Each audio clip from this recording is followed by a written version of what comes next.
Si Shin ay isang mahina at patitikong nerd na walang riz at walang aura. Ngunit iyon ay hanggang sa ang isang dayuhang parasito ay umatake sa kanyang katawan at pinalitan ang kanyang kamay. Bagaman nais niyang alisin ang dayuhan sa una, unti-unti niyang tinanggap ito bilang isang kasama at nagpa siya na labanan ng iba pang mga parasito na kumakain ng tao, na naging isang ganap na chick magnet sa proseso. Nagsisimula ang kwento habang si Shin ay nagising mula sa kanyang pagtulog. Naririnig niya ang isang mahinang boses na nagsasabi na ito ay sa kasamaang palad na nabigo siya. Si Shin ay natakot sa pagdinig nito, ngunit iniisip na ito ay isang kakilakilabot na panaginip na kanyang napanaginipan noong nakaraang gabi. Inalis niya ang mga iniisip na iyon at bumaba upang kumain ng almusal, kung saan tinanong siya ng kanyang mga magulang kung okay lang siya dahil siya ay kumilos ng kakaiba noong nakaraang gabi.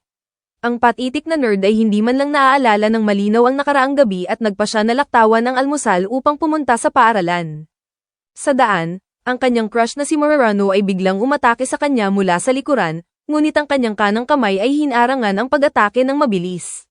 Nagulat si Murarano na may ganitong magandang reflexes siya, ngunit sinabi ni Shin sa kanya na ang kanyang kamay ay gumalaw ng mag-isa.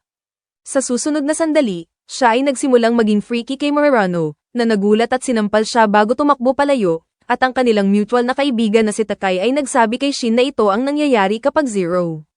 Gayunpaman, sa pagdating nila sa paaralan, nakatulog si Mick dahil hindi siya nakakuha ng sapat na tulog noong nakaraang gabi dahil sa isang dayuhang parasito na umatake sa kanya.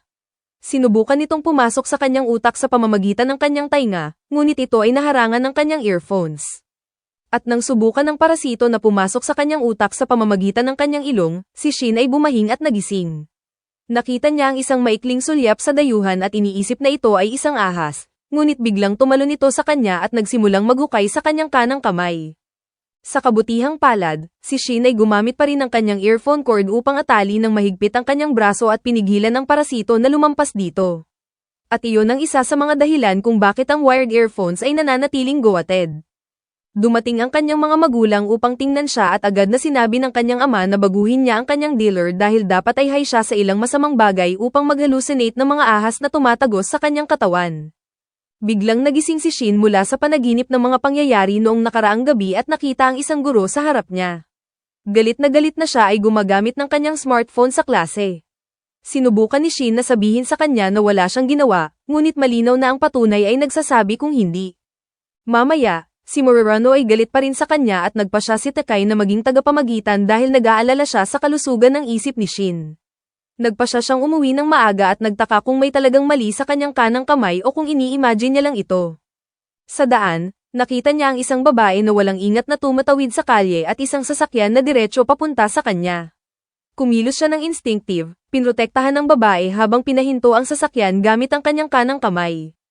Hindi makapaniwala si Shin sa kanyang ginawa. Ngunit nang tingnan niya ang kanyang kanang kamay, nakita niyang nagbago ang hugis nito at may lumitaw na isang mata sa gitna. Mabilis itong bumalik sa normal, ngunit sapat na iyon upang takutin siya at tumakbo siya pauwi. Nagkaroon siya ng panic attack sa kanyang kwarto at sinubukang saksakin ang kanyang kanang kamay, na biglang nag-transform sa isang dayuhang nilalang na maaaring magsalita sa broken phrases, na mas mabuti pa rin sa Ingles kaysa sa sinasabi ng mga gift card scammers. Sinabi nito na nabigo itong kunin ang katawan at naging kanang kamay lamang pagkatapos kainin ito. At nagsimulang iniisip ni Shin na siya ay schizo. Biglang inatake niya ang dayuhan na kumokontrol sa kanyang braso, ngunit madali itong sinira ang kutsilyo at ipinadala ito palayo. Ang nilalang ay pagkatapos ay hiniling kay Shin na turuan ito kung paano magsalita dahil hindi pa ito magaling dito. Ngunit biglang nakatulog ito at ang kanyang kamay ay bumalik sa normal. Naiwan si Shin na nagtataka dito at naghanap sa internet para sa anumang mga pahiwatig ngunit walang nakita. At sa huli, nagpa siya siyang magpanggap na normal. Gayunpaman, hindi niya alam na ang mga dayuhan ay kumalat na sa buong mundo, pinapalitan ng mga tao at kinakain sila. Kinabukasan ng umaga, nagising si Shin at nakita ang dayuhan na kalmadong nagbabasa ng mga aklat upang mangalap ng impormasyon tungkol sa mundo. Maaari na itong magsalita ng malinaw, nagpapakita ng mga palatandaan ng hyperintelligence, at maaari rin itong mag-transform sa iba pang mga nilalang. Nagsimulang mag-warm up ng kaunti si Shin sa parasito at tinanong kung ito ay isang dayuhan. Ngunit sinabi ng nilalang na hindi nito alam kung saan ito galing. Tanging ang mga bagay pagkatapos ng paggising nito sa loob ng kanyang braso ang naaalala nito. At ang unang bagay na naramdaman nito ay ang hindi kasiyahan na nabigo itong kunin ng kanyang utak. Iyon ay nagpadala kay Shin sa isang panik. Ngunit mabilis na ipinaliwanag ng dayuhan na wala na itong magagawa dahil nakakain na nito ang kanyang braso at pinalitan ito. Kung kinuha nito ang kanyang ulo sa halip, kung gayon ay magkakaiba ang mga bagay at ito ang magiging nasa kontrol ng kanyang katawan. Sinabi ni Shin na agad siyang pupunta sa ospital upang maputol ang kanyang freak na kanang kamay. Ngunit sinabi ng dayuhan na iyon ay isang kakilakilabot na ideya dahil ito ay kumakain sa mga nutrients ni Shin at kung mapuputol ito ay mamamatay. Mawawala rin kay Shin ang kanyang kanang kamay na may bibig at maaari ring mag-shapeshift, na sa esensya ay ang pinakamalaking blessing na maaaring hilingin ng isang gunner tulad niya. Tinawag ni Shin itong parasito, ngunit sinabi ng nilalang na dapat silang magtulungan lamang habang sinasabi nito na agad na napagod ang parasito at nakatulog, na nagbalik sa normal na kamay ng MC. Mamaya, pumunta si Shin para sa almusal at narinig ang kanyang ama na nagbabasa ng dyaryo, na nag-uusap tungkol sa isang string ng brutal at marahas na pagpatay na tinatawag na mincemeat murders na nangyayari kamakailan. Pumunta siya sa paaralan pagkatapos nito, ngunit nagpa siya na dapat ay isuko niya ang sarili sa pulis at sabihin sa kanila ang lahat tungkol sa kanyang dayuhang kamay. Gayunpaman, sinabi ng parasito sa kanya na hindi ito magandang ideya dahil sila ay gawing lab rats para sa ilang cray-cray na siyentipiko. Biglang, ito ay nagbabala sa kanya na ang isa sa kanila ay malapit, na ipinapaliwanag na ang mga parasito ay maaaring makaramdam ng isa't isa sa pamamagitan ng brainwaves. Nagpa siya si Shin na sundan ang direksyon ng bagong parasito, ngunit mabilis siyang natakot dahil maaaring ito ay nakakuha ng isang tao, at hindi niya alam kung ano ang aasahan. Gayunpaman, ang kanyang parasito ay patuloy na hinayla siya pasulong, at sa huli ay nakahanap sila ng isang aso na kumakain sa patay na katawan ng isa pang aso. Nagtaka si Shin kung ano ang nangyayari, ngunit nang makita niyang ang aso ay kinuha ng isang parasito, natakot siya. Tiningnan ng dog parasite ang kanyang kanang kamay at sinabi na nabigo rin ito. At biglang, napansin ng dayuhan ang kanyang killing intent. Hinayla nito si Shin palayo sa isang ligtas na lugar dahil kailangan nilang magpakalma bago lumaban. Samantala, ang parasito na aso ay nag-transform, lumabas ang mga pakpak, at lumipad sa kalangitan. Mabilis nito silang natagpuan na nagtatago sa isang parke, ngunit sinabi ng dayuhan ni Shin na lalaban na nila ito dito. Biglang inilunsad nito ang isang pag-atake sa lumilipad na aso gamit ang steel-edged tentacles at pinutol ang kanyang puso sa isang tumpak na strike, na pinatay ito agad. Hindi makapaniwala si Shin sa nangyari dahil ito ay napakabilis. Ngunit maingat na pinanood ng dayuhan habang ang patay na dog parasite ay naninipais at namatay. Malamig na sinabi nito na nabigo ito dahil hindi ito nag-aral ng sapat. At napagtanto ni Shin na ang bagay na ito na kanyang nakipagsosyo ay walang empatiya at ito ay parang isang walang emosyon na insekto.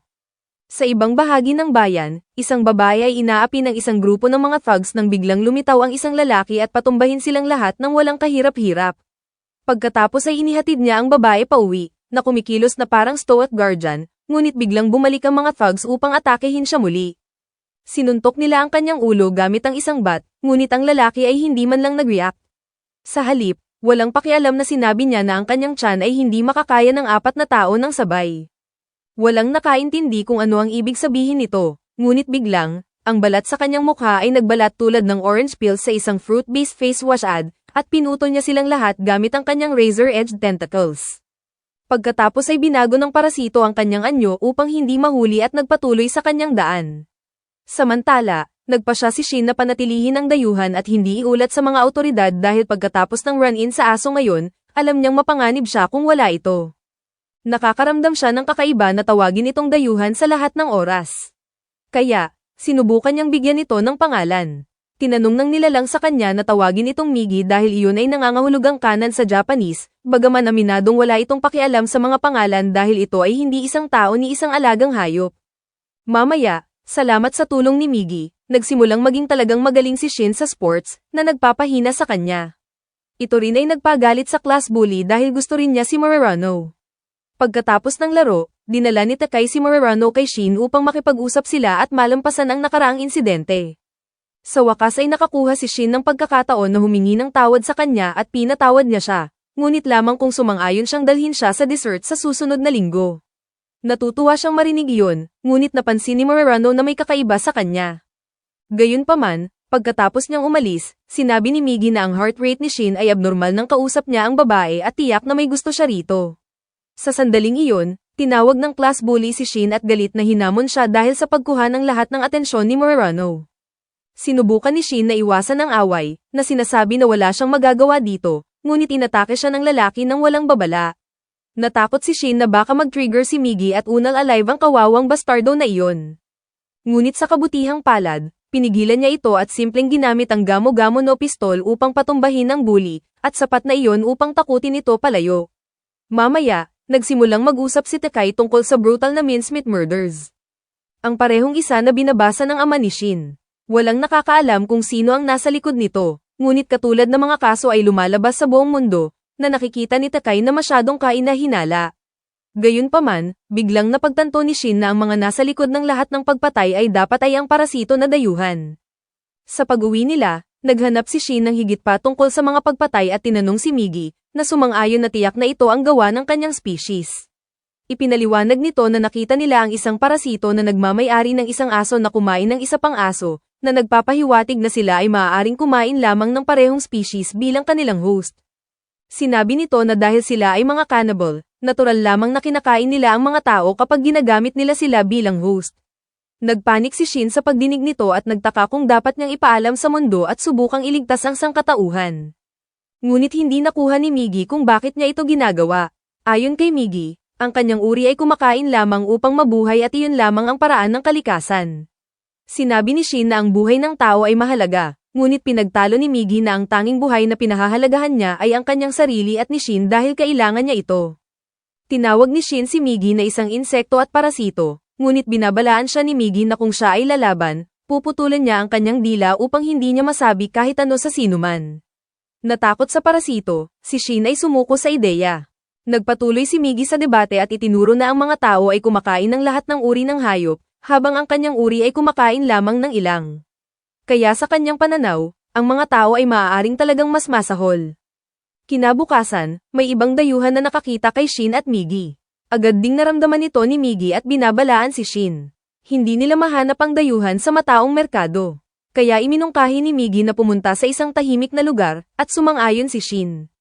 Sinabi niyang gusto niyang makilala ang ibang dayuhan, ngunit iniisip ni Migi na iyon ay baliw. Tinanong niya kung bakit siya hindi natatakot dahil maaari siyang mamatay kahit na siya ay natatakot ng husto kahapon. Sumagot si Shin na gusto niyang malaman ng higit pa tungkol sa mga parasito upang maprotektahan ang mga tao mula sa kanila. Hindi nagtagal, lumitaw ang ibang lalaki. Tiningnan niya ang kanang kamay ni Shin at agad na iniisip na ito ay mapanganib dahil buo pa rin ang utak ng tao ni Shin. Kalmadong naglakad siya pasulong habang binabalaan siya ni Migi na papatayin niya ito kung susubukan nito ang anumang bagay. Gumawa ng offer ang lalaki at hiniling kay Migi na lumipat sa kanya, na sinasabi na may oras pa para baguhin ang kanyang host. Upang patunayan ang kanyang punto, binago nito ang kanyang katawan, pinutol ang kanyang sariling kamay, at sinabi kay Migi na pumunta sa kanya dahil sila ay magiging mas malakas ng magkasama. Nagpanik si Shin, iniisip na baka lumipat si Migi, ngunit nanatili ito. Ang ibang parasito ay nawalan ng pasensya at umatake, ngunit agad na nag-react si Migi at pinatumba ito. Nagulat ang ibang dayuhan at hindi makapaniwala na natalo ito, at nagpasalamat si Shin kay Mig sa pagliligtas sa kanyang buhay. Gayunpaman, sumagot ito na hindi pa rin ito sigurado kung posible ang paglipat ng katawan, kaya ito ang mas ligtas na opsyon. Kinabukasan, si Shin at Morarano ay nag-date sa dessert, at sa pag-uusap, sinabi ni Morarano na ang kanyang mga magulang ay natatakot dahil sa mincemeat murders. Tahimik na nagtaka si Shin kung paano siya magre-react kung sasabihin niya sa kanya tungkol kay Migi. Naglakad sila sa isang parke pagkatapos nito at nakakita ng isang grupo ng mga lalaki na nigal-ilibing ng isang pusa sa buhangin at naghahagis ng mga bato dito para sa saya. Nasaktan si Morarano sa tanawin at sinabi na hindi niya matiis na panoorin ito. Gusto niyang umalis, ngunit ipinakita ni Shin na may puso siya na ginto tulad ni Superman. Naglakad siya pasulong at iniligtas ang pusa, na sinasabi sa mga lalaki na itigil na nila ang pananakit sa mga inosenteng nilalang.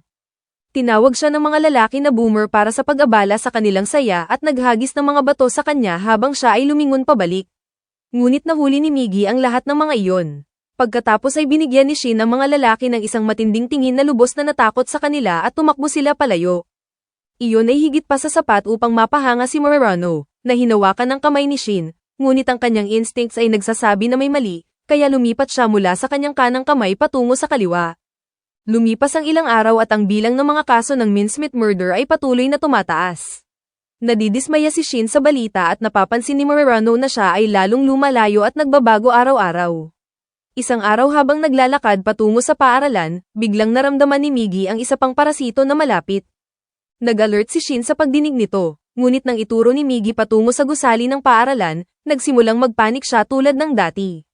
Sa paaralan, kinakabahan na tiningnan ni Shin ang mga hallway upang hanapin ang parasito, at binabalaan siya ni Migi na huwag kumilos ng kainahinala dahil kung ang parasito ay malapit, maaari rin itong maramdaman sila.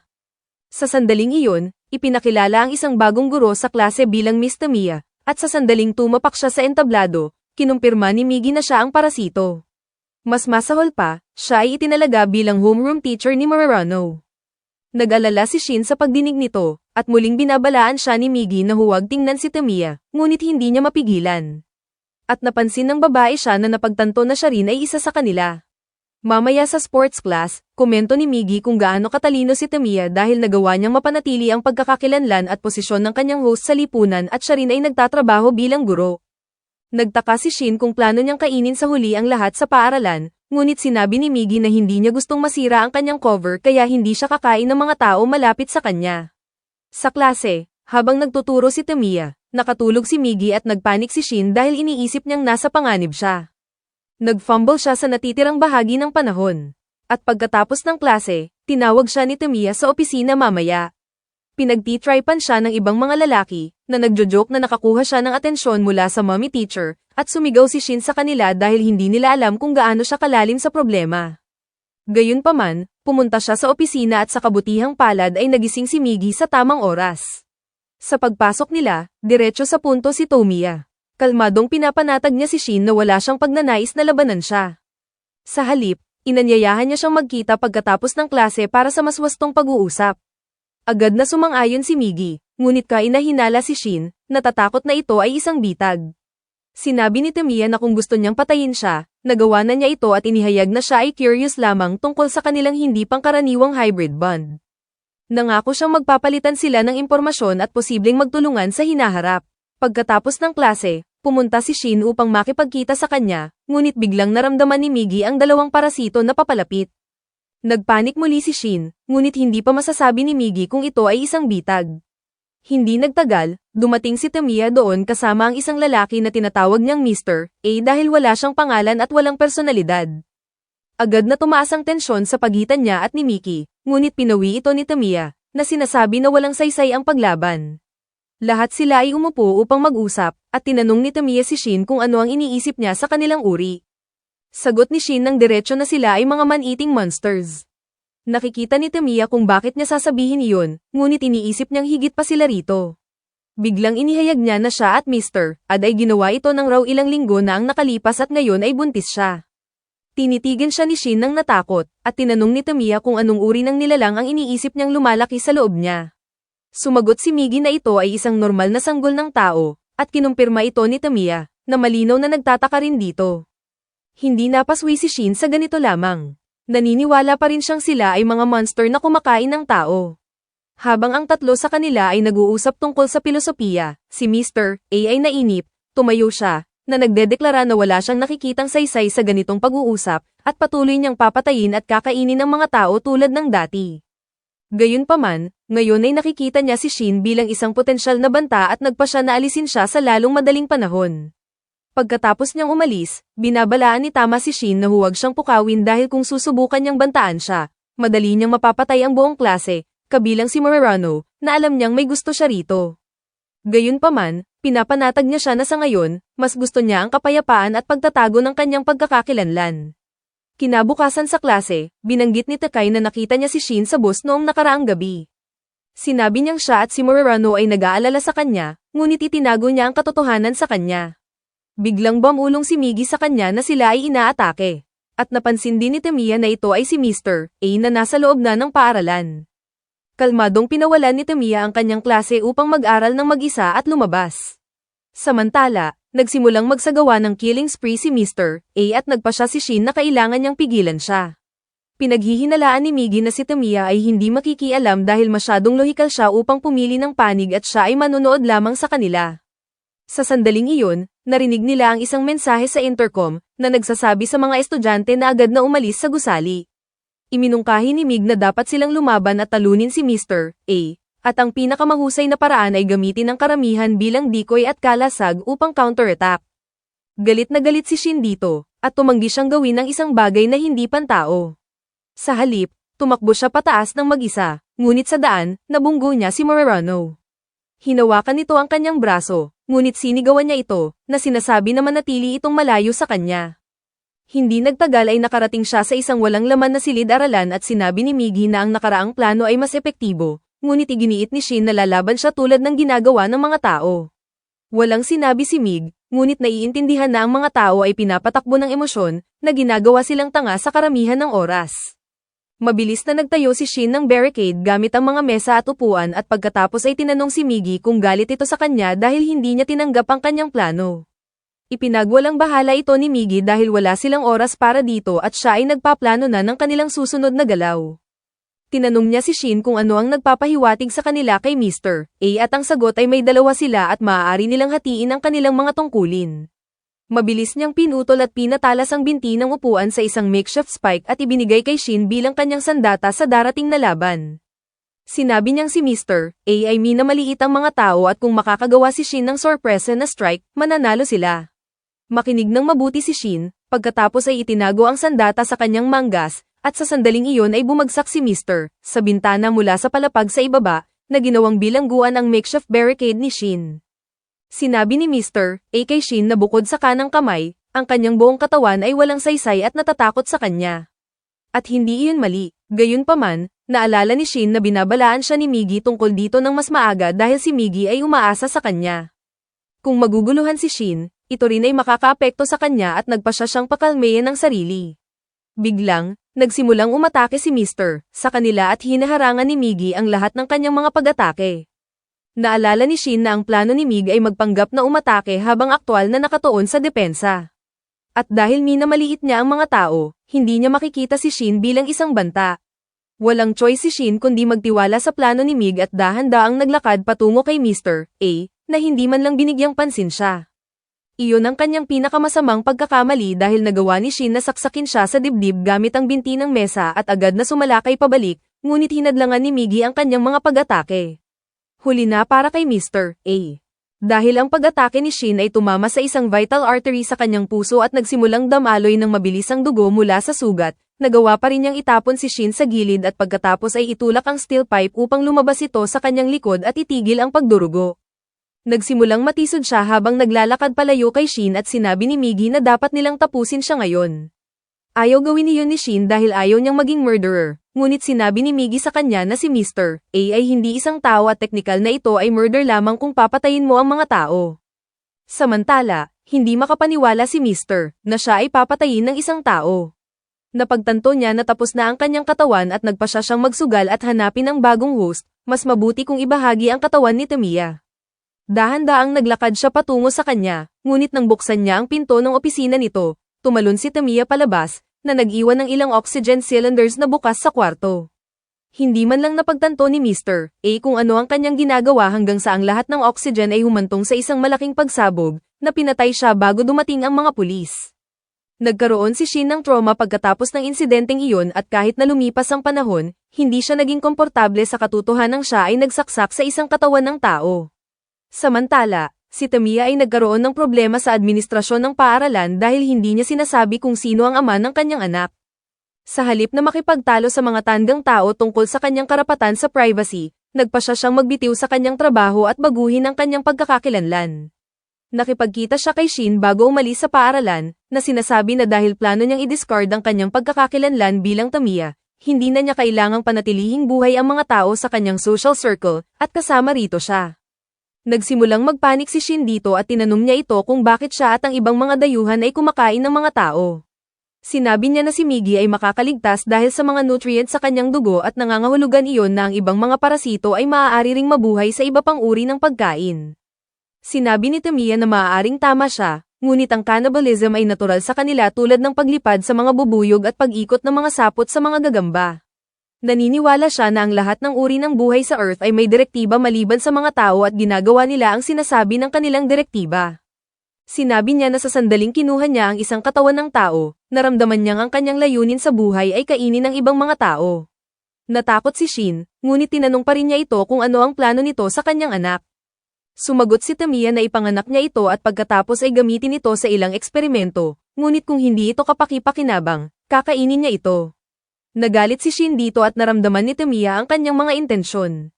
Nag-transform siya upang labanan siya at napagtanto ni Migi na hindi nila posibleng manalo laban sa kanya dahil maaari itong mag-morph sa dalawang pattern ng sabay, na nangangahulugan na ito ay mas evolved kaysa sa kanya.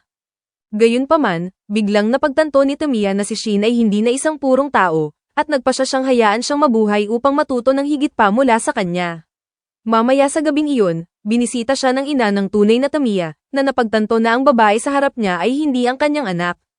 Tinanong niya ito kung sino siya at nasaan ang kanyang anak at nagulat si Tamiya dahil hindi niya naisip na ang isang ordinaryong tao ay makakakita sa kanyang perpektong disguise. Nagpa siya ang matandang babae na tawagan ng mga pulis, ngunit pinatay siya ni Tamiya bago iyon.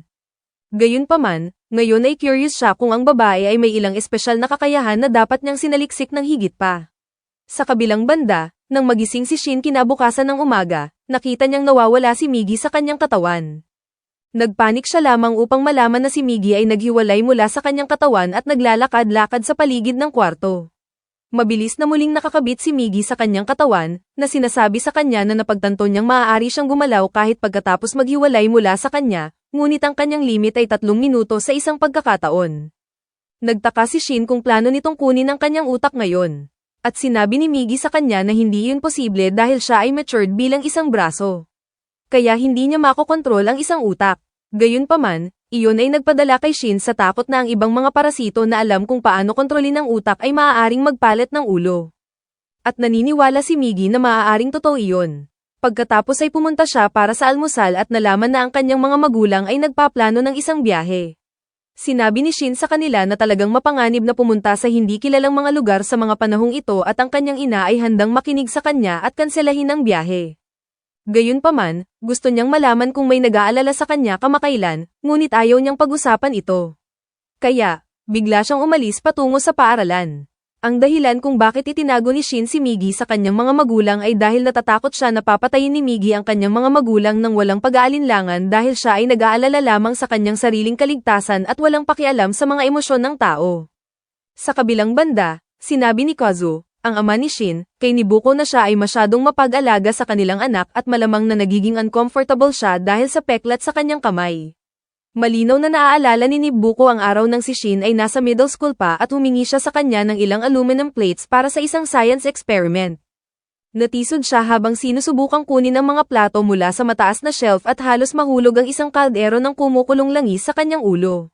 Ang mabilis na reflexes ni Nibuko ay nagligtas sa kanya, ngunit malubhang nasunog ang kanyang kamay noong araw na iyon. At iniisip ni Kazu na ayaw ni Shin na guluhin siya dahil sa pakiramdam ng guilt tungkol sa araw na iyon.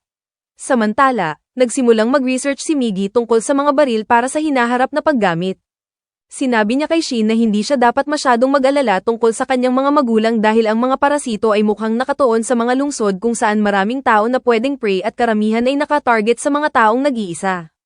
Naniniwala siyang ang mga magulang ni Shin ay mas ligtas sa kanilang biyahe sa beach kaysa dito. Naging relieved si Shin sa pagdinig nito, ngunit biglang pumasok ang kanyang ina at kinabahan niyang itinago si Migi. Tinanong niya kung sino ang kausap niya. Sumagot siya na kausap niya ang sarili at sinigawan nito na kumatok sa pinto sa susunod na pagkakataon. Naging malungkot ng kaunti si Nibuko sa pagdinig nito at umalis sa kwarto, na sinasabi kay Kazu na sinigawan siya ng kanilang anak.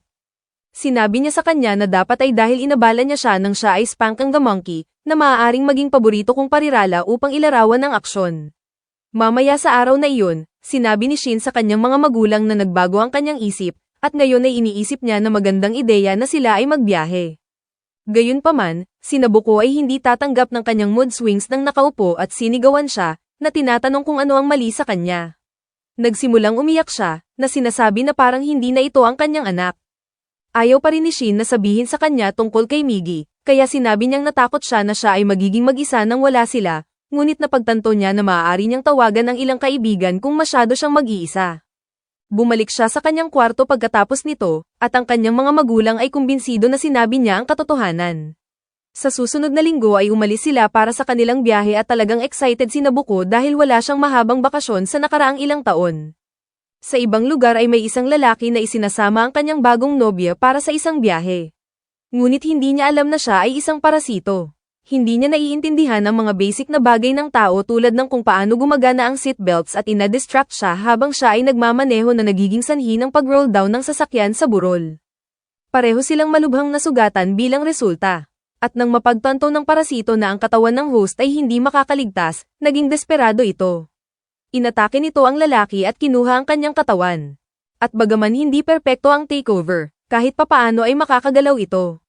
Sa bahay, si Shin ay papunta sa paaralan nang tanungin niya si Miggy kung ano ang ibig sabihin ni Tamiya nang sabihin niyang siya ay impure.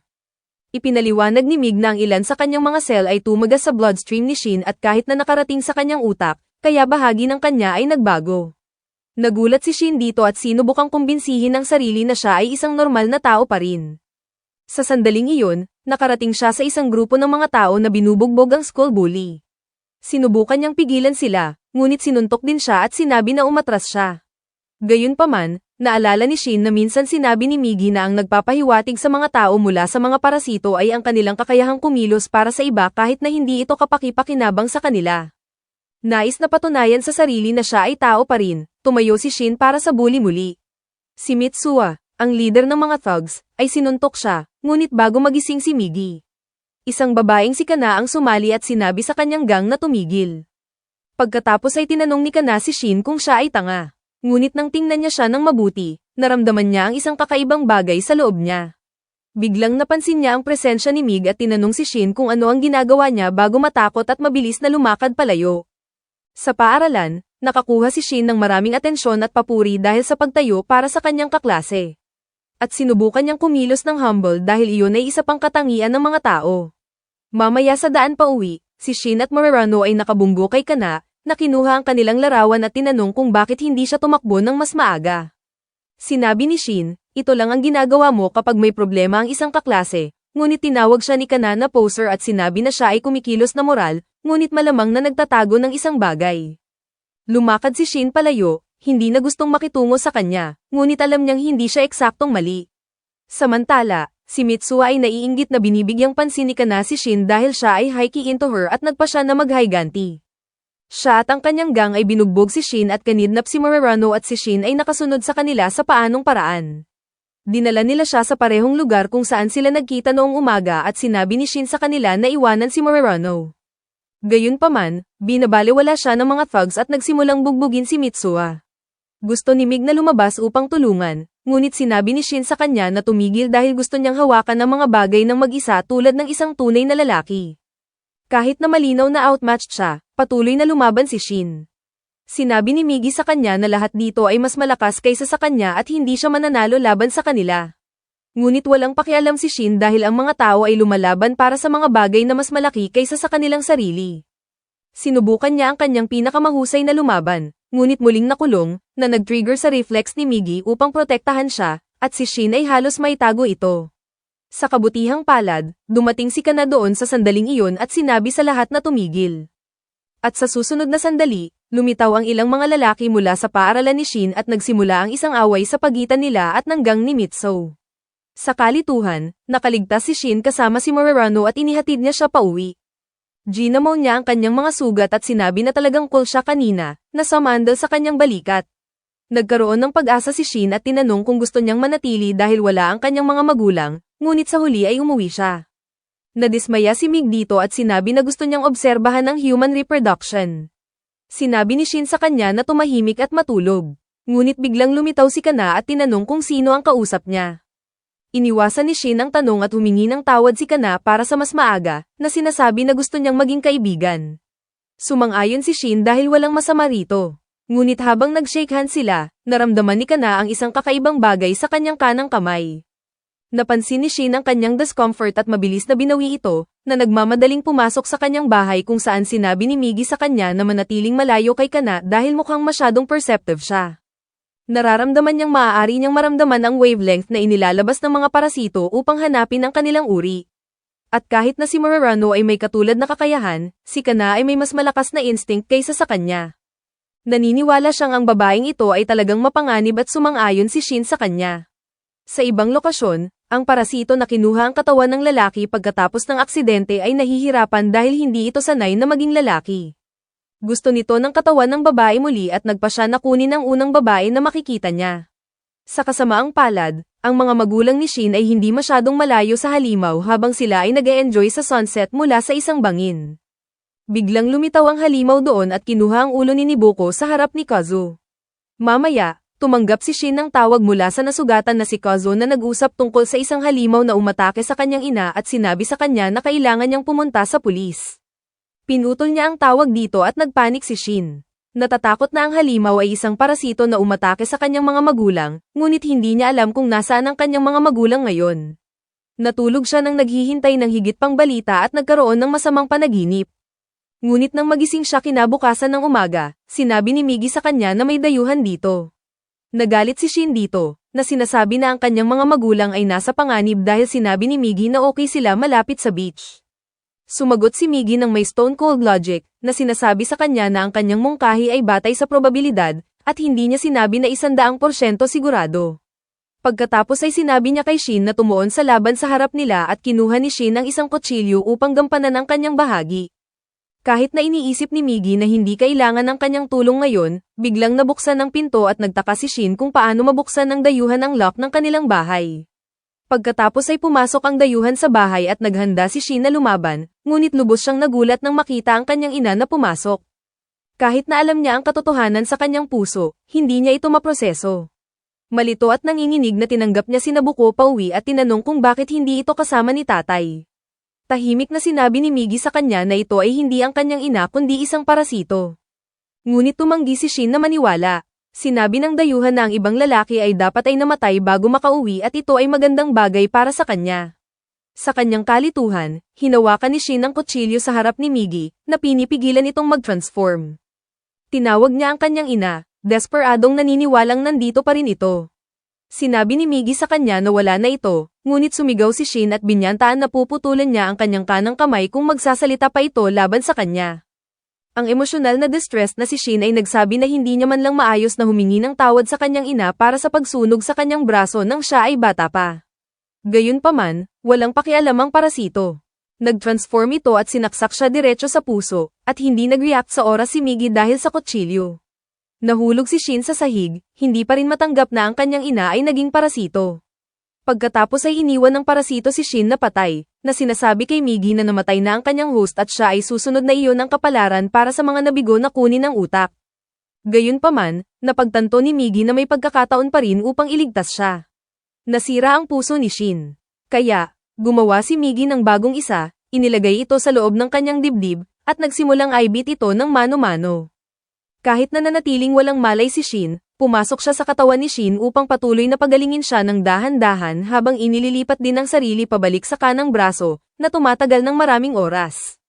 Wala si Shin sa paaralan sa loob ng ilang araw dahil dito, at nag-alala si Morirano at nagpa siya na bisitahin ang kanyang bahay upang tingnan siya. Samantala, patuloy na pinagagaling ni Migi si Shin at kahit pinakain siya habang natutulog. Ilang araw pagkatapos, sa wakas ay nagising si Shin. Bagaman siya ay naging napakahina na ngayon. Hindi nagtagal ay napansin niyang hindi na niya kailangan ng kanyang salamin na nakakaramdam ng kakaiba sa kanya. Pagkatapos ay nagpa siya siyang maghugas at doon niya nakita ang isang peklat sa kanyang dibdib na nagpapaalala sa kanya ng buong insidente. Nararamdaman niya ang matinding sakit sa kanyang puso at nagkaroon ng breakdown. Ngunit biglang tumunog ang telepono at sinagot niya upang marinig na siya ay na-admit sa ospital ang kanyang ama. Natuwa si Shin na narinig na buhay pa rin ito at agad na tumakbo upang makita siya. Sa labas, naghihintay si Morano sa kanya. At nang makita niya si Shin, sinabi niyang nag-aalala siya sa kanya. Gayunpaman, mukhang detached siya at sinabi lamang na nasugatan ang kanyang tatay at pupunta siya upang makita siya. Nang sabihin nito na dapat ay ang kanyang ina ang nag-aalaga dito ng mag-isa, mas nasaktan pa si Shin, ngunit lumakad siya palayo at sinabi na hindi siya babalik sa paaralan sa loob ng ilang panahon. Nag-aalala si Morano at tinanong kung babalik siya, ngunit nagbigay lamang si Shin ng isang malungkot na ngiti bago lumakad palayo at nanumpa na papatayin ang parasito na kinuha ang anyo ng kanyang ina. Sumakay siya sa tren at naisip tungkol sa paghahanap sa dayuhan bago nito mahanap ang kanyang tatay. Samantala, si Kazuo ay nasa ospital at dumating ang pulis upang magtanong, na tinatanong tungkol sa insidente at sa kanyang asawa. Sinabi niya sa kanila na namatay si Nabuko, ngunit sinabi ng mga pulis na buhay ito at bumalik ito sa hotel at nag-check out nang wala siya. Nagpanik si Kazuo at sinabi na ang babae ay isang impostor, ngunit sinabi ng pulis na ang peklat sa kanyang kamay ay nagpapatunay sa kanyang pagkakakilanlan. Sinabi ng isang psychiatrist kay Kazuo na ito ay ang kanyang trauma mula sa aksidente na nagiging sanhi ng pag-i-imagine niya ng mga bagay at sa paanong paraan ay kumbinsihin siya na ito ay totoo. Hindi nagtagal, dumating si Shin sa ospital at nang tumakbo siya sa kwarto, nagulat ngunit natuwa si Kazuo na makita siya. Sinubukan ni Shin na pag-usapan ang nangyari sa kanyang ina ngunit hindi niya magawa dahil sa sakit. Kahit na wala siyang luha, biglang sinabi ni Kazuo na nawawala si Nabuko mula sa aksidente. Nagulat si Shin at ipinaalala sa kanya ang halimaw. Ngunit sinabi ni Kazuo na nataman ng kanyang ulo sa aksidente at dapat ay nalilito siya. Nag-flip out si Shin at iginiit na ang halimaw ay pumatay kay Nabuko, ngunit sinabi ni Kazuo na nagkamali siya sa telepono at ang pinsala ay nakakaapekto sa kanyang memorya. Nagtalo muli siya, ngunit sinaway siya ni Kazuo habang pinipigilan ang luha. At napagtanto ni Shin na alam ng kanyang ama ang katotohanan, ngunit itinatago ito. Mas determinado pa siyang hanapin at harapin ang dayuhan, ngunit naiintindihan niyang hindi niya masasabi sa sino man ang tunay na nangyari. Sinabi niyang mananatili siya sa ospital, ngunit sinabi ni Kazuo na ito ay magiging hindi komportable para sa kanya at iminungkahi ang isang malapit na hotel na 300 metro lamang ang layo. Sumang-ayon si Shin, ngunit nag-aalala siya dahil iyon ang range ni Mig upang makaramdam ng mga kaaway. At sa kasamaang palad, si Miggy ay natutulog pa rin. Sa hotel, nakilala ni Shin ang isang babae na nakita niya sa tren, at ito ay nagdala sa kanya sa loob. Patuloy niyang binantayan ang ospital mula sa kanyang kwarto habang napagtanto na mas malakas ang kanyang pandinig at iba pang senses ngayon. Mamaya, nagising si Miggy at sinabi kay Shin na naayos na niya ang kanyang katawan. Ngunit pareho silang nagbago at ngayon ay may kahinaan si Miggy, na siya ay dapat matulog ng 4 na oras sa isang araw, na higit pa sa tulog na nakukuha ko araw-araw. Sinabi ni Shin na dati siyang natutulog din. Ngunit sinabi ni Miggy na hindi tulad ng dati, hindi siya madyay gising kung may panganib at kung aatake ang kaaway sa panahong iyon, mamamatay silang pareho. Tinanong ni Shin kung bakit hindi niya sinabi ito ng mas maaga, at sinabi ni Miggy na pagkatapos mamatay ang kanyang ina, nagsimulang sisihin ni Shin ang lahat ng parasito, kabilang siya, at mapanganib na ibunyag ang isang kahinaan sa kanya. Gayunpaman, ngayon ay iniisip niyang mas mapanganib na itago ito. Sinabi ni Shin na hindi niya nakikita si Miggy bilang kaaway dahil iniligtas nito ang kanyang buhay. Ngunit tulad sa Sundir, sumagot si Miggy na ginawa niya ito para sa sarili. Kinabukasan ng umaga, mukhang mas maganda si Shin at pumunta sa ospital upang tingnan ang kanyang tatay, pagkatapos ay nanatili sa pagbabantay habang natutulog si Miggy. Lumapit si Maki at tinanong kung may girlfriend siya. Ngunit bago makasagot si Shin, binabalaan ni Miggy na may nakita siyang parasito sa beach. Agad na tumakbo si Shin patungo sa beach, at sinabi ni Maki sa kanya na may pader na humaharang sa daan. Gayunpaman, masyadong mabilis siyang gumalaw upang makinig sa anumang bagay. At pagkatapos ay tinanong ni Miggy kung talaga siyang handa na patayin ang babae na nagsusuot ng mukha ng kanyang ina. Tumigil si Shin sandali at sinabi na sigurado siya dahil hindi niya ito hahayaang pumatay ng iba pang mga tao. Nahabol siya ni Maki habang sila ay nag-uusap at sinabi na kailangan nilang umikot sa pader upang maabot ang beach.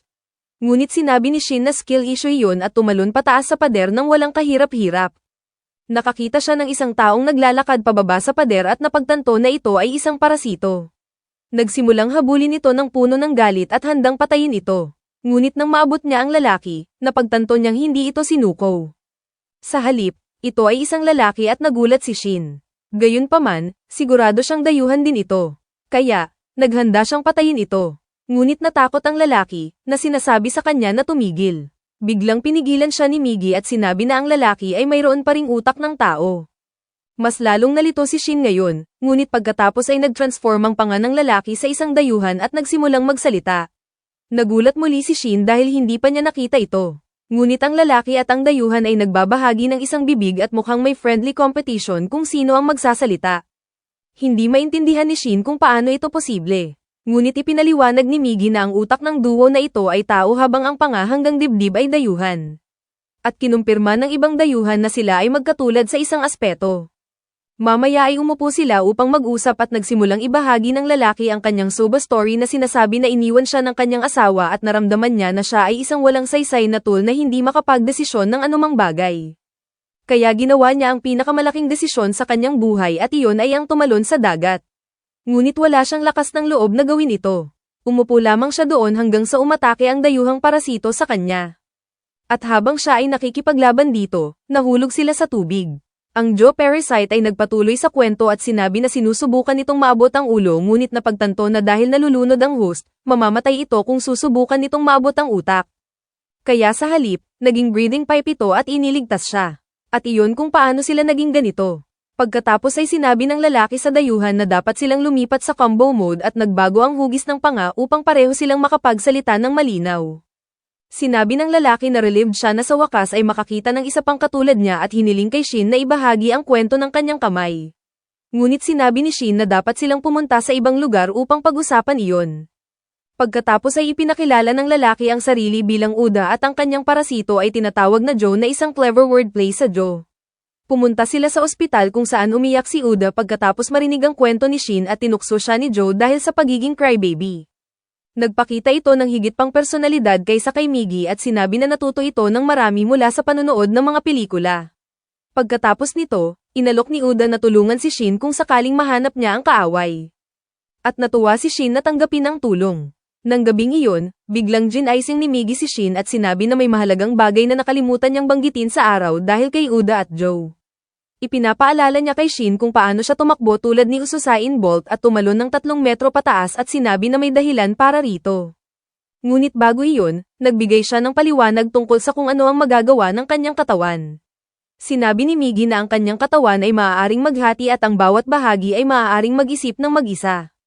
Ngunit kung masyadong maliit ang mga bahagi, mabilis silang namamatay, kaya palagi niyang binibigyan sila ng mga order ng maaga upang bumalik sa kanyang katawan. Ipinakita niya ito sa pamamagitan ng isang demonstrasyon, at naging medyo creeped out si Shin. Pagkatapos ay sinabi ni Miggy na sa katawan ni Shin, kahit ang pinakamaliit na bahagi ay makakaligtas, at biglang napagtanto niya kung ano ang ibig sabihin nito. Kinumpirma ito ni Miggy at sinabi na ginamit niya ang mga maliit na bahaging iyon upang ayusin ang puso ni Shin, at ngayon ay naging bahagi na sila ng kanyang bloodstream. Kaya ngayon ay 30% ng kanyang katawan ay gawa sa alien cells. Tinanong ni Shin kung nakarating din ba sa kanyang utak ang mga bahagi. Ngunit sinabi ni Miggy na hindi siya sigurado at tinanong kung napansin niya ang anumang kakaiba. Walang sinabi si Shin sa una, ngunit pagkatapos ay naalala na kahit na talagang emosyonal siya sa ospital, hindi siya makaiyak. At iniisip niya na maaaring nangangahulugan iyon na siya ay nagiging mas kaunti na tao. Kinabukasan, lumusat si Maki sa kanya. At tinanong ni Shin kung mukha ba siyang normal na tao sa kanya. Sinabi nito na oo. Ngunit nang siya ay ngumiti lamang at hindi sumagot, nagulat ito at sinabi sa kanya na magsalita ng malinaw dahil mukhang umiiyak siya sa loob. Sa sandaling iyon, tumanggap si Shin ng tawag mula kay Uda, na sinabi na nakita niya ang kaaway at susubukan niyang pigilan ito. Sinabi ni Shin sa kanya na bumalik ng mabilis dahil mapanganib ito at aatake agad kapag napagtanto na nabigo ang kanyang parasito na kunin ang kanyang utak. Sinubukan ni Uda na tumakbo palayo, ngunit kailangan niya ng 2 buwan sa gym upang maituring na fit. At si Nuko ay sumusunod sa kanya sa isang casual na bilis. Samantala, si Shin ay tumakbo rin sa parehong direksyon, ngunit biglang nakatulog si Miggy sa kalagitnaan. Gayunpaman, nag-transform ito sa isang sandata, na sinasabi kay Shin na ang natitira ay nasa kanya na. Samantala, si Uda ay nakulong sa isang bangin habang naabot siya ni Nabuko. Nagulat ito na makita ang isang pangalawang host na ang utak ay buo pa rin, kaya nagpa siya itong patayin siya. Nag-transform ito at nag-impress si Joe dahil gusto niyang magawa rin iyon. Nagsimula ang laban, ngunit si Joe ay maaaring magdepensa lamang dahil sa hindi komportableng paraan na siya ay nakakabit sa mukha ni Uda. Mabilis silang naitulak pabalik at pagkatapos ay sinaksak ni Nibuko ang kanyang puso at itinapon siya pababa na sinasabi na ito ay papatay sa kanya para sigurado kahit na ito ay isang hybrid. Nawalan ng malay si Uda at Joe dahil dito at lumakad palayo si Nibuko. Ngunit pagkatapos ay naramdaman niya ang presensya ng isa pang parasito na may mahinang signal. Nagulat siya na makita si Shin na buhay at sinabi na dapat ay pinuntahan niya ang kanyang ulo. Galit na galit si Shin dito at sinabi sa kanya na itigil na gamitin ang boses ng kanyang ina upang sabihin na papatayin siya. Nagpa siya siyang lumaban, ngunit habang ito ay nag-transform, hindi niya matiis na panoorin ang kanyang mukha. Biglang umatake si Nibuko, ngunit malinaw na nakikita ni Shin ang kanyang mga galaw ngayon. Umilag siya at tumalon sa likuran nito, at hindi makapaniwala na maaaring gumalaw ng ganito kabilis si Shin. Hinadlangan niya ang kanyang mga pag-atake at nakarating sa gilid ng bangin kung saan nakita niya ang nasugatan na si Uda. Iniisip ni Shin na ang tanging tao na makakaunawa sa kanya ay patay na at naging galit. Sumugod siya pasulong, nasaktan si Nibuko gamit ang kanyang mabilis na strikes. Nag-target si Shin sa kanyang ulo at pinutol ang kanyang tentacles. Ngunit nang subukan niyang tapusin ito, ginamit nito ang kanyang puso upang ipagtanggol ang sarili. At nang makita ni Shin ang peklat sa sunog, binahan ng mga lumang alaala ng kanyang ina ang kanyang isip at tumigil siya.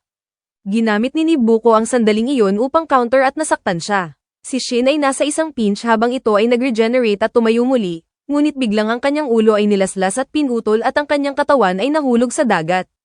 Ito ay si Uda at Joe na gumawa nito at nagawa nilang umakyat ng mag-isa. Sinabi ni Uda kay Shin na ang babae ay hindi ang tunay niyang ina. Ngunit kahit gayon, hindi niya dapat patayin ito gamit ang kanyang sariling mga kamay. Samantala, nagtaka ang parasito kung paano nakaligtas si Uda, at sinabi ni Joe na naisip niyang ito ay umaatake lamang sa puso, kaya binago niya ang posisyon nito sa tamang oras. Pagkatapos ay tumingin si Shin pababa sa dagat kung saan nakahiga ang katawan ng kanyang ina at iniisip na sa wakas ay tapos na. Ngunit may isang bagay sa loob niya na nabasag. Hindi nagtagal, si Kazuo ay na-discharge at bumalik sila sa parehong bangin dahil doon nangyari ang lahat. Sinabi ni Kazuo kay Shin na mahal pa rin siya ng kanyang ina at pagkatapos ay tinanong ni Shin kung nagdusa ba si Nibuko sa kakilakilabot na bangungot na iyon. Sumagot si Kazuo na lahat ay nangyari agad at ang kanyang kamatayan ay walang sakit. Nagsimulang umiyak siya ngunit natuwa si Shin na kahit papaano ay hindi dumaan sa anumang sakit ang kanyang ina. Biglang ang stress na kanyang pinigilan sa lahat ng oras ay nawala at natulog siya sa lugar. Mamaya ay bumalik siya sa lungsod at sa pagkakataong ito ay parehong si Murano at Kana ay maaaring maramdaman siya ng malakas dahil siya ay hindi naganap na tao. Tumakbo si Murano patungo sa kanya na nagulat na siya ay lumaki at kahit ang kanyang hitsura ay nagbago na parang nagkaroon siya ng second puberty. Sa kabilang banda, si Tam-ilya ay nakahanap ng bagong partner na kinuha ang katawan ng isang teenage boy at sinabi sa kanya na bantayan si Shin ngunit huwag patayin siya. Tinanong ng lalaki kung bakit siya nag-aalaga ng labi sa kanya at sumagot ito na siya ay mapanganib ngunit mahalaga pa rin na panatilihin siyang buhay upang maangalap ng data at maunawaan ang kanilang species. Samantala, si Kana ay nagsimulang magbigay ng higit pang atensyon kay Shin, kahit gamitin ang kanyang larawan bilang wallpaper. Ngunit ito ay nagpagalit sa jerk na si Mitsuha. Pumunta siya sa paaralan ni Shin upang maghanap ng away. Nang hindi namamalayan, si Shin ay sumailalim sa isang pagbabago sa personalidad sa parehong antas ni Sun Jinwoo. Hindi na siya ang dating whip at sinabi kay Mitsuha na magmadali at magsalita dahil wala siyang buong araw. Tinanong ng Fog kung natulog na ba siya kay Kana at sumagot si Shin na hindi pa niya man lang nakita ito mula sa biyahe. Hindi naniniwala si Mitsuha at inatake siya, ngunit umilag si Shin at natisod siya, na sinasabi na sumuko na dahil iba na ang mga bagay ngayon. Patuloy na inatake ni Mitsuha ng matigas ang ulo, ngunit binuksan ni Shin ang Ultra Instinct at hinumble siya nang hindi nasasaktan. Sa sandaling iyon, dumating si Murano doon at nagpasya si Shin na lumakad palayo, ngunit nakita na niya ang pagbabago sa kanyang personalidad. Tinanong niya kung may nangyari sa biyahe o kung siya pa rin ang dating Shin at sumagot siya na siya rin ang nagtatanong sa sarili ng parehong tanong. Pagkatapos ay nag-date sila sa merkado at si Kana ay naroon din. Hinulaan niya na lalabas si Shin sa hagdan sa tabi niya at ang kanyang hula ay eksaktong tama. Nasasabik siyang makita siya ngunit mabilis na nadismaya nang makita si Murano sa tabi niya. Bumalik si Shin sa bahay pagkatapos nito at nakita na siya ay isang gulo pa rin ang kanyang tatay. Nagkaroon siya ng drinking habit, kaya sinabi ni Shin sa kanya na kumuha ng housekeeper. Ngunit hindi makapaniwala si Kazuo kung gaano siya kalamag ang puso at sinabi na gawin niya ang gusto niya. Kinabukasan, sinubukan ni Shin ang kanyang super hearing habang naglalakad patungo sa paaralan kasama si Murano at narinig ang isang tao na humihingi ng tulong. Kaya tumakbo siya sa lugar at nakakita ng isang nasugatan na tuta sa kalye. Sinabi ni Migi na masyadong sugatan ito upang mabuhay. Kaya kinuha ni Shin ito at dinala sa hardin upang aliwin ito sa kanyang huling sandali. Dumating din si Murano doon at sinabi na sa una ay iniisip niyang nagbago si Shin. Ngunit ang pagliligtas sa tuta ay nagpapakita na siya ay mabait pa rin tulad ng dati. Gayunpaman, mabilis niyang sinira ang kanyang bubble dahil nang mamatay ang tuta, itinapon niya ito sa basurahan. Ito ay nagtakot kay Murano dahil hindi niya maintindihan kung paano niya magagamot ang tuta ng ganito. Ngunit kalmadong sinabi ni Shin na ito ay hindi na isang tuta, isang patay na lump of meat na lamang. Nadismaya si Murarano at sinabi na talagang nagbago siya pagkatapos ng lahat. Bago tumakbo palayo na umiiyak, hindi man lang nakuha ni Shin kung ano ang mali niyang ginawa, na tipikal na male behavior. Kaya, pumunta siya sa kanyang best friend para sa payo, na isa pang tipikal na male move. Sinabi ni Magi sa kanya na wala siyang sinabi na mali sa loika. Ngunit malinaw na siya ay naiiba sa kanyang orihinal na sarili dahil ang dating Shin ay hindi tatawagin ng isang tuta na lump of meat. Napagtanto ni Shin ang kanyang pagkakamali at nagpasalamat kay Migi. Pagkatapos ay bumalik at maayos na inilibing ang aso, bagaman iniisip pa rin niya kung paano ang katawan ng aso ay makakatulong sa puno na makakuha ng nutrients. Mamaya, naghintay siya sa labas ng klase ni Murarano, ngunit tumakbo ito palayo nang makita siya. Kaya nagpa siya si Shin na bigyan siya ng espasyo, pagkatapos ay binabalaan siya ni Migi na may isa pang dayuhan na malapit. At bagaman naging maingat si Shin, sinabi ni Migi na ang isa na ito ay hindi kaaway at katulad ni Tamiya, na nangangahulugan na maaaring makinig ito sa dahilan at gusto nitong magkita. Hindi nagtagal ay dumating ang dayuhan at hinamon ni Shin ito. Ngunit sa sandaling iyon, dumating ang school bully at sinuntok ng dayuhan ito dahil sa pag-abala sa kanilang pag-uusap. Pagkatapos ay ipinakilala ang sarili bilang Haidayo at sinabi kay Shin na gusto niyang magsimula sa pagiging kaibigan sa kanya at kay Migi. Nagulat si Shin sa mungkahing ito at idinagdag ni Haidayo na magkakasama sila sa gym class ngayon at gusto niyang tingnan ang kanyang mga kakayahan. Sa klase, nag-race sila at pinigilan ni Shin ang kanyang bilis upang hindi mukhang kakaiba. Gayunpaman, hindi pinigilan ni Hijo ang kanyang mga kakayahan at halos masira ang isang national record. Pagkatapos ng klase, pribadong nakipag-usap si Hijo kay Shin at sinabi na kahanga-hanga ang sports. Ngunit walang pakialam si Shin dito at tinanong kung si Tamiya ang nagpadala sa kanya upang patayin siya.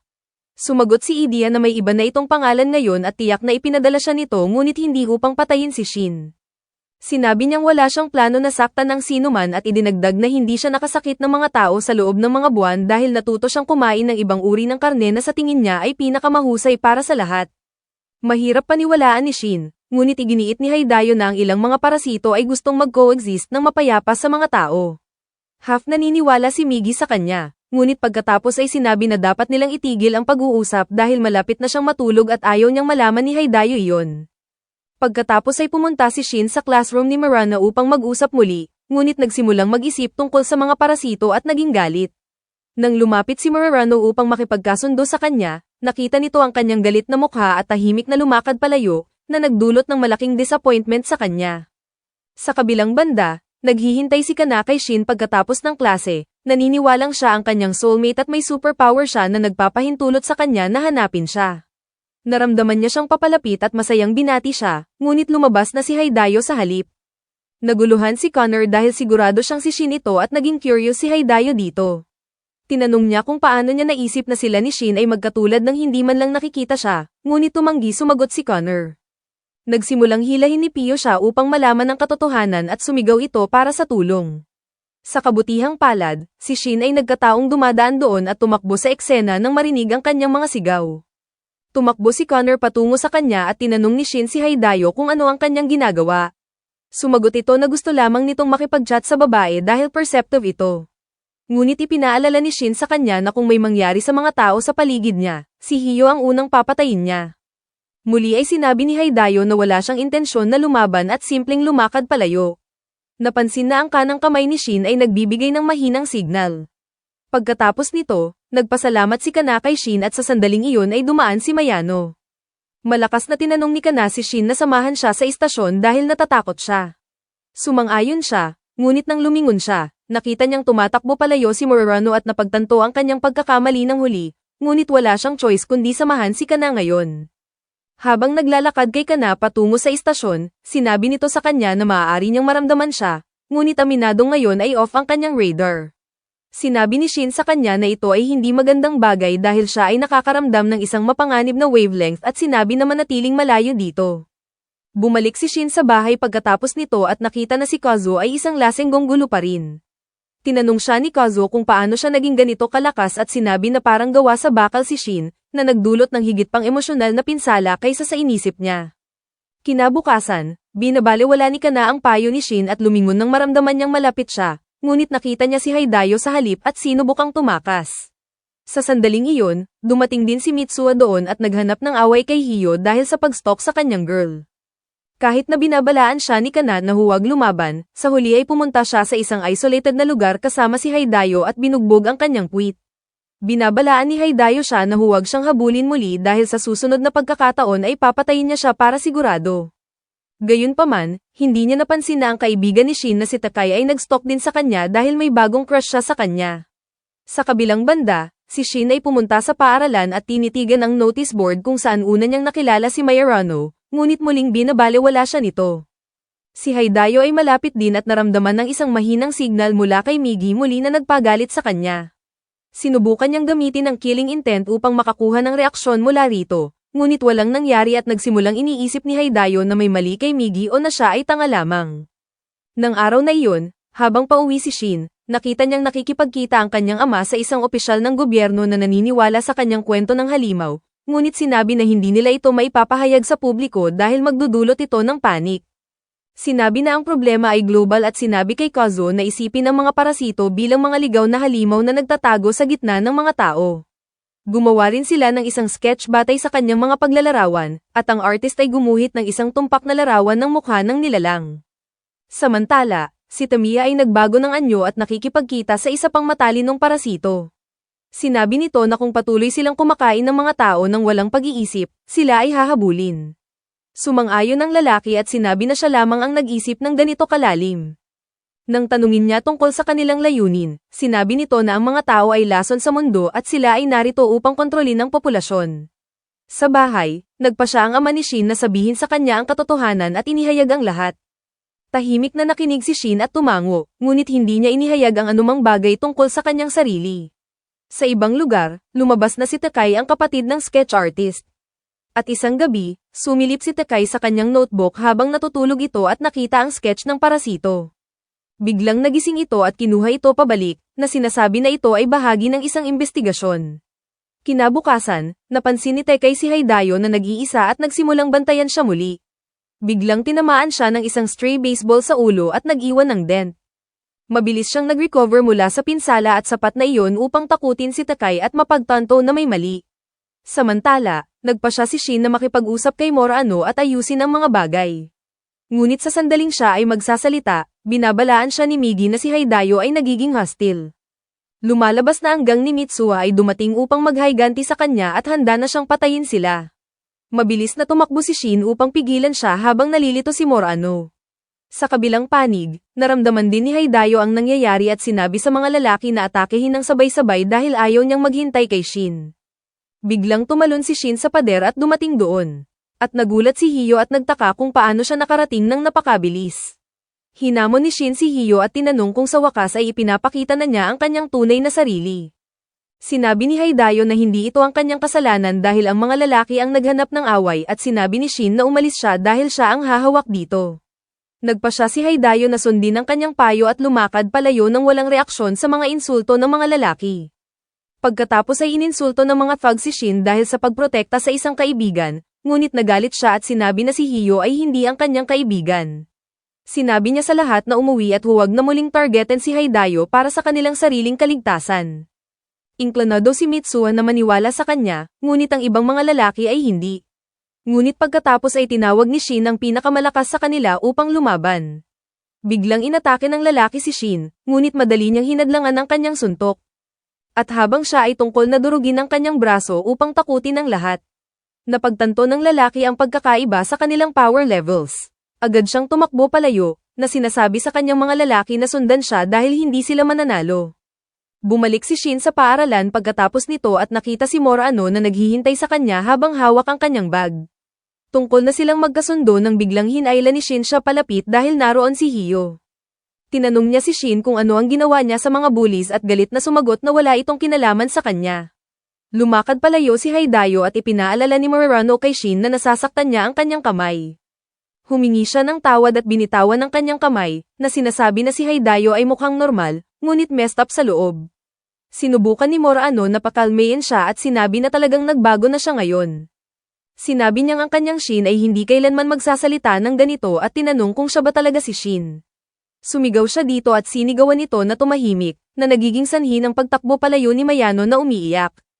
Mamaya, nakaupo si Shin ng mag-isa at naramdaman na depressed. Iniisip niya na nararamdaman niya ito dahil sa butas sa kanyang puso. Sinubukan ni Migi na tulungan at sinabi na si Shin ay naging mas malakas sa pisikal at mental at walang pakialam kung ano ang iniisip ng ibang tao tungkol sa kanya. Sa ibang lugar, si Taikei ay patuloy na sumusunod kay Haidayo at sa wakas ay nakita niyang binabago nito ang kanyang mukha na nagtakot sa kanya. Narinig niya ang mga kwento tungkol sa mga halimaw na nagbabago ng mukha at alam niya kung sino ang makakapagsabi sa kanya ng higit pa tungkol dito. Umuwi siya at tinanong ang kanyang kapatid tungkol sa mga halimaw at sinabi nito na maaari silang magmay-ari ng katawan ng tao at kainin ang mga tao. Nagsimulang maniwala si Teki na si Hiyo ay isang halimaw din, ngunit naramdaman din niya ang kawalan ng katiyakan at takot. Nagpasya siyang makipag-usap kay Hiyo muna sa halip na kumilos, na isang pick smooth brain decision.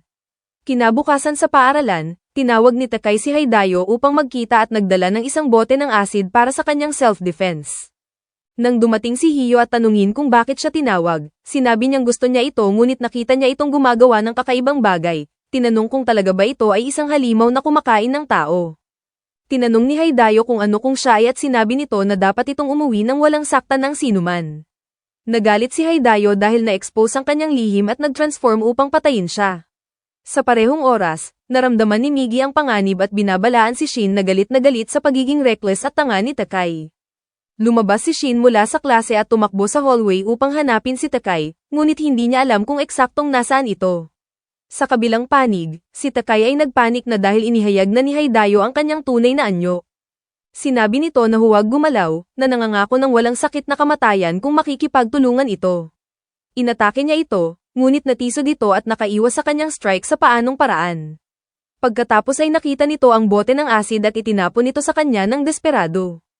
Pinuto ni Haidayo ito sa ere, ngunit nahulog ang acid sa kanya at nasunog ang kanyang mukha. Nagsimulang sumigaw ito sa sakit at nag-transform ng higit pa at ginamit ni Takai ang pagkakataon upang tumakas. Umakyat ito sa bintana habang ang mga estudyante na nakatayo sa lupa ay tumingala at napansin ito. Ngunit bago sila makareact, biglang lumabas ang isang tentacle. Tumalon pababa si Takai sa takot. Ngunit isang puno ang nag-break sa kanyang pagkahulog at tumakbo ang mga estudyante upang tingnan siya at pagkatapos ay nagpa siya na umakyat pataas upang tingnan kung ano ang nangyari. Samantala, si Haidayo ay nagpanik dahil nagmorph siya ng walang pag-iisip at ang ilan sa acid ay nakapasok sa kanyang katawan. Ang kanyang mukha ay ngayon ay deformed at hindi niya maiisip ng malinaw o kontrolin ang kanyang mga ekspresyon dahil sa nasirang tissues sa daan. Pinulot ni Migi ang kanyang incoherent at scattered na mga iniisip at sinabi kay Shin na kailangan nilang magmadali. Sa parehong oras, ang mga estudyante at guro na umakyat pataas ay nakabunggo kay Haidayo sa kanyang morphed na estado, at instinctive niyang pinatay silang lahat bago tumakas, na agad na inabisuhan ni Migi kay Shin. Ang ilang nakaligtas na guro ay nakasaksi sa carnage at sumigaw sa takot bago mag-alarm at tumawag sa pulis. Naramdaman ni Migi na si Haidayo ay papunta sa kanilang klase. Kaya siya at si Shin ay tumakbo pabalik, ngunit nakabunggo sila sa isang panak na karamihan sa pasukan. Sinabi ni Migi na dapat nilang gamitin ang karamihan upang ligtas na mag-evacuate, ngunit ang mga guro ay patuloy na nagpanik at sinabi na isang klase ay nawawala. Napagtanto ni Shin na ito ay ang klase ni Marano at tumakbo upang hanapin siya. Sa daan pataas, nakita ni Shin ang mga estudyante na tumatakbo pababa sa takot, ngunit wala si Mayano sa kanila, at tumanggi siyang tanggapin na mawawala siya. Nakarating siya sa palapag at nakakita ng mga banta ng mga bangkay at sandali na blanko ang kanyang isip habang sumigaw sa takot. Sinabi ni Migi sa kanya na pakalmayin at kontrolin ang kanyang paghinga at iniisip ni Shin kung paano sinabi sa kanya ng kanyang ama at Marano na siya ay naiiba na ngayon. Napagtanto niya kung gaano siya nagbago nang mabilis niyang mabawi ang focus at nanumpa na ililigtas si Marano sa pamamagitan ng pagpatay kay Haidayo mismo. Nagpatuloy siya pasulong at nakakita ng isang taong mukhang si Marano, ngunit sa kabutihang palad ay lumabas na ibang tao ito. Nagpatuloy siya pasulong at ginamit ang kanyang enhanced hearing upang hanapin ang tatlong tao. At nang pumunta siya doon, nakita niya si Marano sa kanila. Sa sandaling makita siya nito, mahigpit siyang niyakap, at sinabi ni Shin sa kanya na kailangan nilang umalis ng mabilis. Ang ibang mga lalaki ay nagpanik dahil alam nilang ang massacre ay nangyari sa direksyon kung saan galing si Shin, at iniisip nila na siya ay isa sa mga halimaw, kaya tumakbo sila sa kabaligtaran at agad na pinutol. Napagtanto na malapit si Haidayo, hinawakan ni Shin si Marano at tumakbo sa isang walang laman na silid-aralan, pagkatapos ay tumalon sa bintana, tumalon sa bakod ng paaralan, at dinala siya sa kaligtasan. Si Morano ay patuloy na natatakot at nanginginig, kaya gently niyang inaliw ito at ibinigay sa emergency services bago lumingon pabalik at lumakad patungo sa paaralan. Sa ngayon, ang pulis ay ganap na nakapalibot sa lugar, kaya hindi madaling pumasok. Ngunit nang tanungin ni Miggy kung gusto pa rin niyang lumaban, sinabi ni Shin na ito ang kanilang responsibilidad na tapusin ito. Naniniwala si Miggy na sa huli ay makukuha ni Haidayo ng pulis, ngunit pinanood ni Shin habang pinapatay ni Haidayo ang isang grupo ng mga opisyal at tumakas sa rooftop habang nasugatan. Nagpa siya na ang tanging paraan upang talunin si Hio ay i-snipe siya. Kaya pumunta siya ng 300 metro palayo upang maiwasan ang detection. Patient siyang naghintay para kay Hio na pumunta sa rooftop, pagkatapos ay pinagsama ang kanyang kapangyarihan kay Mig's aimbot upang ihit ang isang bato tulad ng bala. Ang bato ay tumagos ng perpekto sa puso ni Hio at mabilis na natagpuan ng pulis ang kanyang patay na katawan. Mamaya, sinasabi ng balita na si Hio ay may drug problem at nag-rampage na pumatay ng maraming estudyante dahil ang gobyerno ay nagpa siya na takpan ang katotohanan. Sinabi ni Mig na ito ay isang matalinong desisyon dahil imposibleng makita ang mga parasito mula sa mga tao gamit ang mga ordinaryong pamamaraan. Sinabi ni Shin na kailangan nilang tulungan ng mga tao ngayon, ngunit tumanggi si Miggy at ipinaalala sa kanya na siya ay nag-aalala lamang sa kanyang sariling kaligtasan at gusto niyang protektahan ang kanyang pagkakakilanlan. Sa parehong oras, ang mga opisyal ng gobyerno ay nagkakaroon ng lihim na pagpupulong tungkol sa susunod na gagawin. At ang ilan ay nag-aargumento na dapat ipahayag ang pag-iral ng mga parasito sa publiko. Nagtataka sila kung paano makikita ang mga ito. At sinabi ng isang siyentipiko na ang parasite cells ay nananatiling buhay lamang sa patuloy na supply ng dugo, lalo na kung maliit ang bahagi. Iminungkahi niya na ang paghila ng buhok ay ang pinakamadaling pagsusuri dahil kung ito ay parasito, ang buhok ay kikilos at mamamatay. Ngunit ang buhok ng tao ay walang reaksyon. Lahat ay sumang-ayon na ito ay kahanga-hanga at kahit nominado ang siyentipiko para sa Nobel Prize. Samantala, si Shin at Marana ay naging mas malapit pagkatapos ng buong insidente, at hindi kailanman sinabi ni Shin sa kanya ang buong katotohanan tungkol sa kanyang ginawa. Sinabi niyang ang pagtalon mula sa ikatlong palapag at sa bakod ay isang adrenaline rush lamang, at naniniwala ito sa kanya. Sa sandaling iyon ay nakakita sila ng dalawang bata sa harap nila na naghihila ng isa't isa ng buhok bilang isang anyo ng pagbati na naging karaniwang gawi pagkatapos kumalat ang bagong detection method. Gayunpaman, iyon ay naging mapanganib dahil ang mga parasito na na-expose sa isolated na mga lugar ay simpleng pinapatay at kinakain ang mga taong maswerte na malaman ang kanilang lihim. Sa kabilang banda, si Kana ay nangarap na siya ay isang prinsesa sa isang hardin ng bulaklak kung saan biglang umatake ang mga halimaw sa kanya. Sa kabutihang palad, dumating si Shin bilang isang prinsipe sa kumikinang na armor at pinatay ang mga halimaw, na iniligtas siya.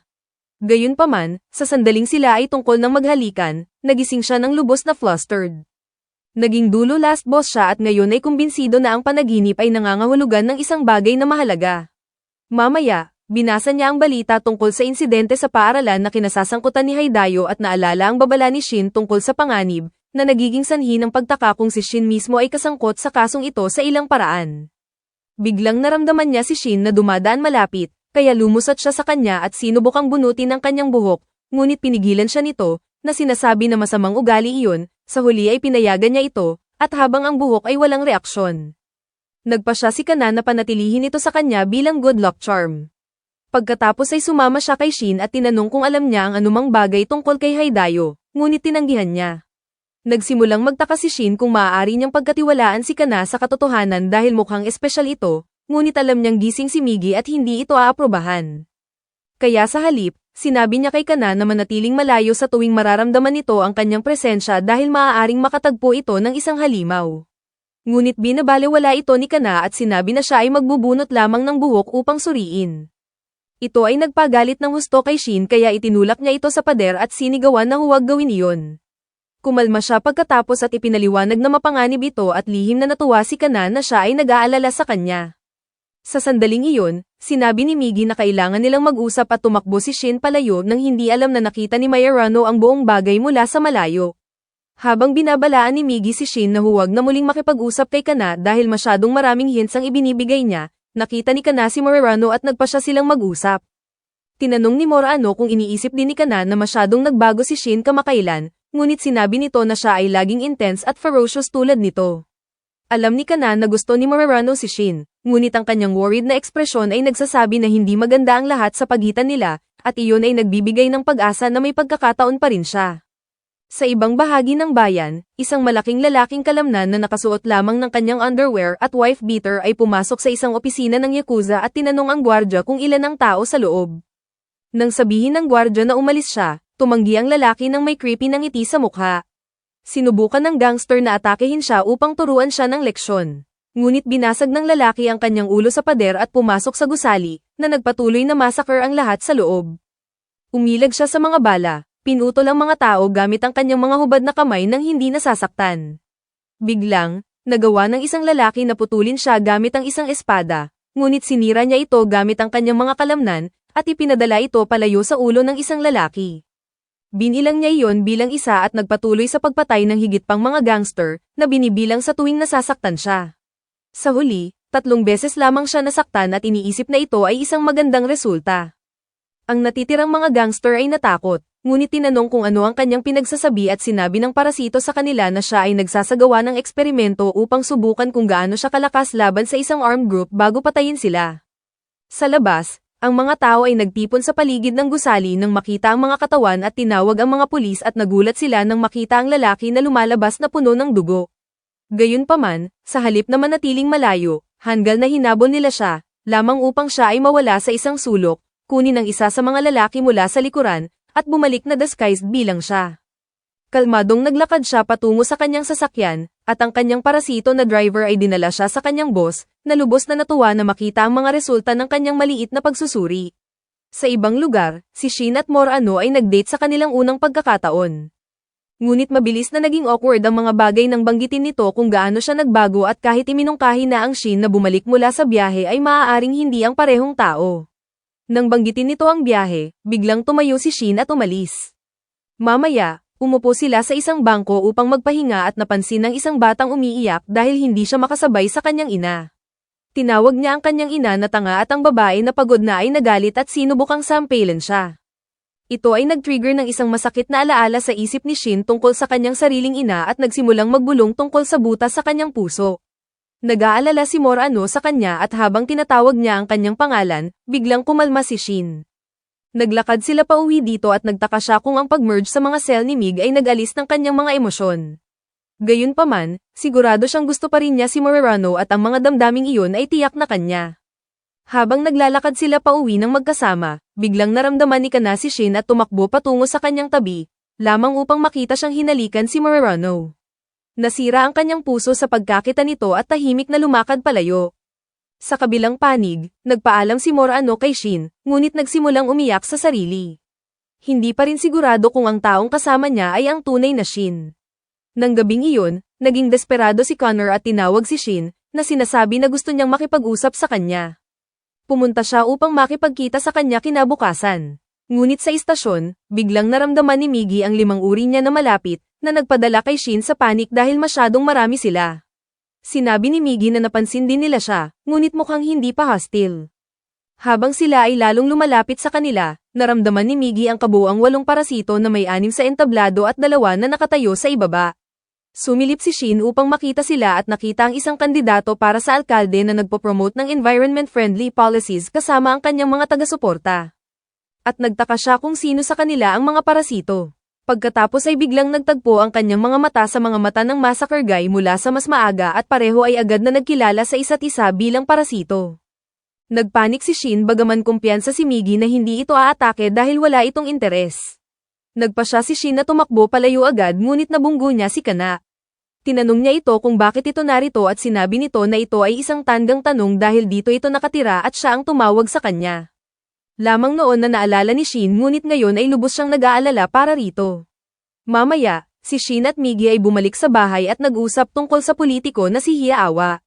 Nagtaka sila kung siya ay isang parasito at bakit ang isang katulad niya ay gustong maging alkalde.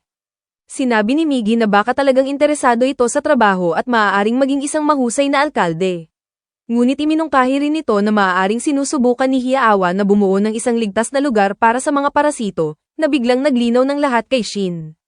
Pagkatapos ay iniisip ni Shin tungkol kay Kana at naalala kung paano sinabi nito sa kanya nang mas maaga na naramdaman niya ang parehong enerhiya mula sa 3 o 4 na iba pang tao sa likuran niya at lalong nag-aalala siya rito. Kinabukasan, si Shin ay pumunta upang mag-scout sa base ni Hiaawa upang makita kung ilan ang mga parasito na nagtatago doon, ngunit nabunggo niya si Kana sa halip. Nagpasya siyang makipag-usap sa kanya at tinanong kung nararamdaman din nito ang parehong kakaibang sensasyon mula sa iba pang mga tao. Sinabi ni Kana na nangyayari ito minsan sa random na mga tao.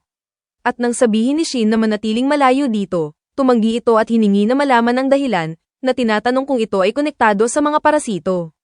Sa sandaling iyon, lumitaw si Mitsuha at sinabi na gusto niyang makipag-usap kay Kana. Lumayo si Shin at sinabi sa babae na mag-uusap sila ng seryoso mamaya at magte-text siya. Muli ay sinabi ni Kana sa kanya na palagi niyang nararamdaman siya na malapit, at ito ay nagpagalit kay Mitsuha habang nagtataka kung si Kana ay para sa kalye na ngayon. Mamaya, tinanong ni Migi si Shin kung seryoso siyang iniisip na sabihin ang katotohanan kay Kana, at aminadong si Shin. Agad na binabalaan ni Migi na kung siya ay magiging banta, kailangan niyang patayin siya dahil ang pagprotekta sa kanilang pagkakakilanlan ay mas mahalaga.